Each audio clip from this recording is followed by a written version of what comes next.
the Right Honourable David Willetts, the UK Minister for Universities and Science.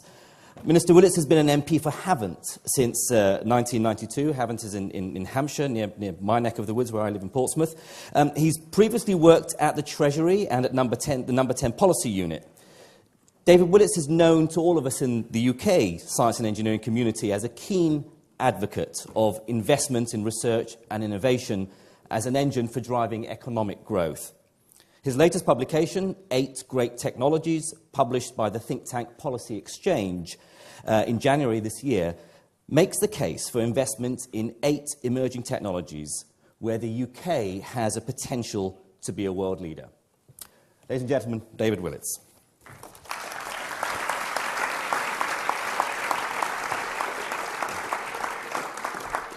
Hi, David. Nice to meet you. Thank you very much indeed, Jim. It's great to be here with such a distinguished audience. And let me, on behalf of the government, particularly welcome the representatives of the national academies from the USA and China. It's great to have the 3 national academies working together in this way. I wanted briefly to touch on the theme of your previous session, and I'm sorry to arrive just at the end of it, but I had a quick briefing that one issue that came up was how we should inspire the younger generation to get involved in engineering and technology and science, especially what those of us who can't do rapping should do to inspire them to get involved. And those of us who are therefore at the more staid end of the spectrum have our own responsibilities to discharge. And let me just tell you what we're trying to do in the British government, because as alongside all the focus on rigorous academic study, which of course is important, we've also, shouldn't forget, the crucial objective of just getting kids interested and excited by it. This week, in fact on Thursday, I will be accompanying the Prime Minister to the Big Bang Fair out at the Excel Centre down in the east of London, where there will be 70,000 school kids who will be seeing for themselves examples of cutting-edge technologies, scientific experiments, new products, seeing what can be taught in the classroom. And I tell you, the Big Bang Fair, which is an annual event in which we celebrate STEM subjects, grows every year. So that's one thing we're doing this very week. We will be launching next week. We will be announcing the first set of winners, or first winner, could be one or more, I've got to be very careful here, of the Queen Elizabeth Prize for Engineering, which we hope will become like the Nobel Prizes, but with the focus on engineering excellence and brilliance, something else that we hope will capture the public imagination. Third on my list will be something that particularly captures the imagination of youngsters, which is the land speed record. And we're very proud in Britain that I think for about 75 years in the past century, successive Brits have held the world land speed record. We've now got a great man that many people in this room today will know, Richard Noble, who is planning with his Bloodhound project to get a car through the 1,000 miles an hour speed barrier. And we hope that he will achieve that in the next 18 months. And already the website in which he is describing the preparations and what's being done for the project and the design of the car and testing it down in South Africa, that website is accessed by thousands of schools across Britain who are using it as a teaching resource. And finally on my list, we all have been influenced by the American debate, the so-called Apollo effect, getting people involved in science. I don't know if what President Hennessy's first excitement was from the watching the Apollo missions, but there is an entire age group that for whom it was one of the most exciting events of their childhood or youth.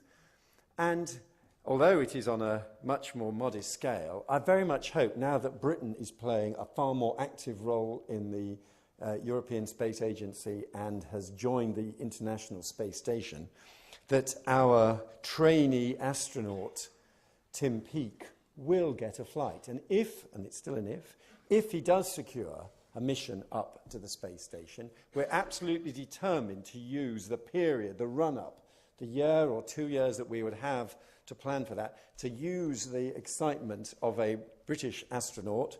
They're rather less frequent than Chinese or American astronauts, to engage young people in these great excitement of engineering. So there is a lot that we can do, even through the conventional forms of public policy and science policy, to help interest kids in science. And we are going to absolutely rise to the challenge of getting them excited by the not just the theories of science, but the technologies and the engineering that apply it and drive it forward in that fascinating interaction of science, technology, and engineering.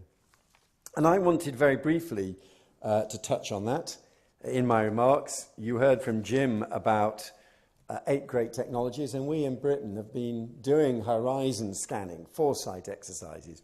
And I've been drawing on the advice of the Technology Strategy Board, our research councils, the Government Office of the Chief Scientist, as we try to horizon scan and identify great technologies which are going to change the world, which have the capacity to rise to some of the big global challenges you've been focusing on today, and where Britain has its part to play, working, of course, alongside others. No one country can solve these problems on its own.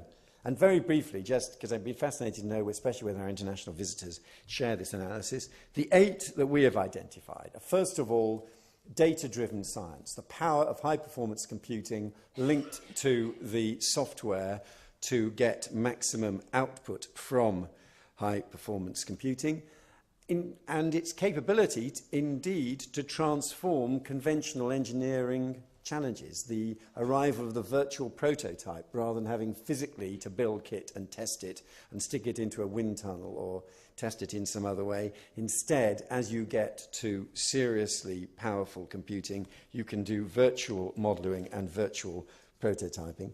But you can also have data-driven discovery. You can harness the power of the computer through smart software.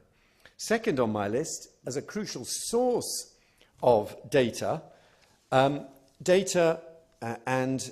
commercial applications from satellites coming from space. We still think that the amount of information we can get, for example, simply about the state of our planet from smart satellites is enormous. We think this is rare, has still not properly been harvested. We have got now a satellite application centre at Harwell, just outside Oxford, which we are hoping to become not just a British but a European and global centre.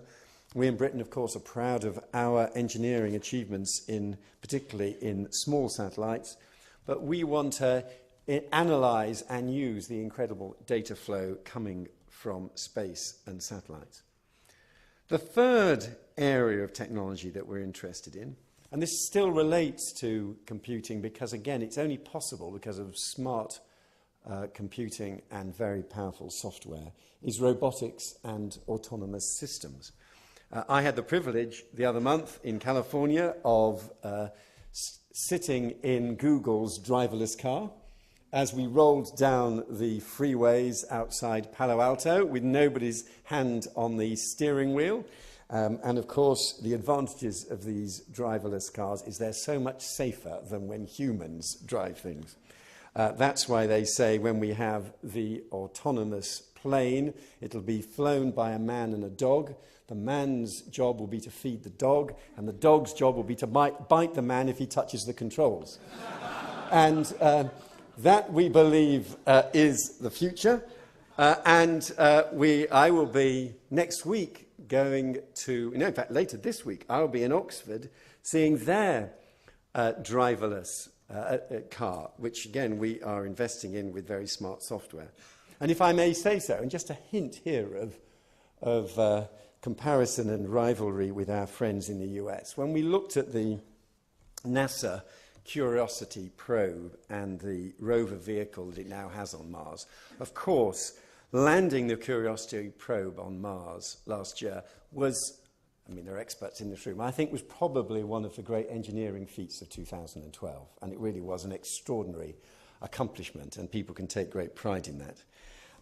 But we do observe that now that the Mars rover vehicle is trundling around on Mars, it does require frequent instructions from Earth, and each instruction takes a long time to reach it. We hope that when the European Space Agency's Mars rover vehicle lands, it will have a significant higher level of autonomy, enabling it to travel further distances without the time delays required from frequent instructions from Earth. So we hope, at least in that respect, we will be able to achieve a technological advance on the current rover vehicle. So the first three technologies, and I must go through this very briefly, but the first three technologies, high-performance computing and the software to make them effective, data from space via satellites, robotics and autonomous systems, they all have a kind of software link. Now we move on to where dry IT technologies meet wet biological sciences. And it is extraordinarily fortunate that we have discovered the structure of DNA, and that this data comes in digital form just at the time when we have the IT technologies that work with data in digital form. And that means that, as they say to us in Cambridge, the future is the convergence of dry and wet, the convergence of classic biology and the techniques of engineering and it's their application to life sciences. And that is why my fourth technology is synthetic biology, which essentially is the application of engineering techniques to genetics. And it is, of course, the learned societies in this room from these three countries who are leading the way in agreeing world standards in synthetic biology, which I think is a really important cooperative endeavour of our three leading scientific nations. Next on my list for the wetter technologies would be regenerative medicine and extraordinary challenges. First of all, of course, growing cell tissue outside the body. I have seen at Imperial's research labs in West London the aggregation of heart muscle tissue on a plate in a lab, and when it reaches a certain critical mass, it starts pulsating like a heart. So I ask, as a layman, is there a kind of Michelangelo moment when someone has to put the flicker of life into it? And I'm assured no. As you grow these cells, these living cells, at a certain point of aggregation, they start beating. But in a way, that's the easier bit. The real challenge in regenerative medicine is the manufacturing of sufficient volumes of these cells in order genuinely to be able to help and deliver regenerative medicine. That's something which our research centre at Guy's, Catapult Centre there, is working on. And again, you find that this interaction of science, technology and engineering is the real challenge. Sixth on my list is, as well as the human application of biological sciences, would be agricultural science and the challenge of sustainable intensification of agriculture, and in terms of the big challenges you've been talking about today. Agriculture, where for a long time in Europe, certainly, we just thought about butter mountains and wine lakes and surpluses. That looks like an age ago. Now we understand, not least from the excellent work of our own chief scientist here, John Beddington, that the importance of harnessing the powers of technology and engineering to improve our food supplies in the future. And my last two items on the list are advanced materials, nanotechnology. We have the arrival of metamaterials, materials built from the atom up, materials that are going to transform everything from aerospace to the automotive sector. We, of course, are very proud of the two Russian scientists who, at Manchester, because we try in Britain to provide a welcoming environment from scientists around the world, got the Nobel Prize for the discovery of graphene, and we have put £60 million into a graphene research institute, I can report, and this might be of particular interest to our Chinese friends, that Manchester, of course, is one of the places, well, the main place where Friedrich Engels, Karl Marx's co-author, lived and was indeed a mill owner. And we have encountered, as we invest in the Graphene Research Institute in Manchester, we have encountered a problem because we want this to be a world-class research institute, and in order for it to be working with items at the atomic level, it has to be incredibly stable, which means that they have to dig foundations 17 meters deep. And in the course of digging the foundations, they have uncovered the basement of Friedrich Engels' house.